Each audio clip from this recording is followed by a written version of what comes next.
Good morning. In this video we're going to look at values.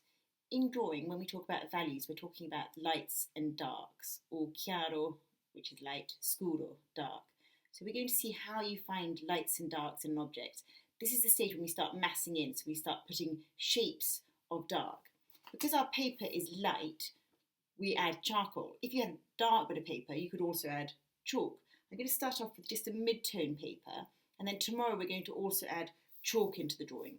So the most important thing is to have the nice light set up. So the light's coming from here, from the right. So I've got a nice shadow shape along here and a shadow shape you see inside the mug. But really importantly, I've also got a cast shadow. As artists, we don't think about the object, so we don't think about the tangible object. We're much more interested in the flow of light and dark, so the space of light next to the space of dark. And there's always a lovely balance and play. You see in here you've got the light on this side and the dark here, because this is casting a shadow, and the light here and the dark here. This is called a form shadow, and this is a cast shadow. It's really important that you marry these two shapes up. So when drawings look less exciting, it's when people overanalyze the information in the darks. So at night time, you can't see anything, and therefore you want to ignore the information in the darks. So you want to gain information and put the interesting information in the lights and lose the information in the darks. So let's do the steps as we have before.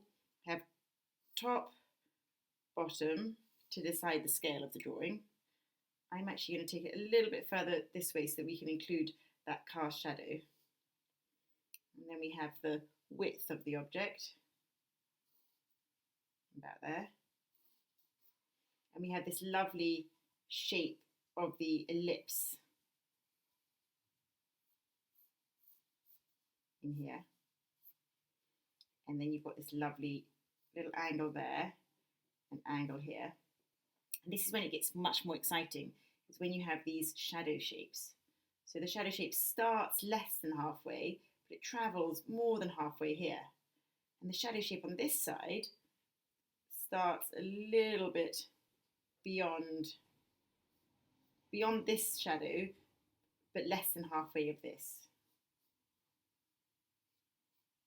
And the cast shadow starts just below that little turn of the lip and moves a little bit higher than the baseline. And the next thing to do with your pencil, remember holding it at its end always, is to mass in those shadow shapes.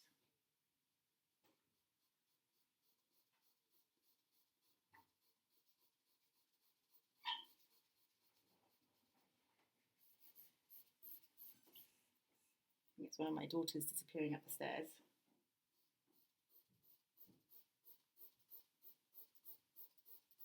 The moment we add the shadow shapes, the object starts to get form. And you see, I think that was my dog running up the stairs as well. And the moment we add the cast shadow, then it makes the object sit on the ground. So it's a very simple lesson, but it's also a very important one. The values, which is the light and the dark.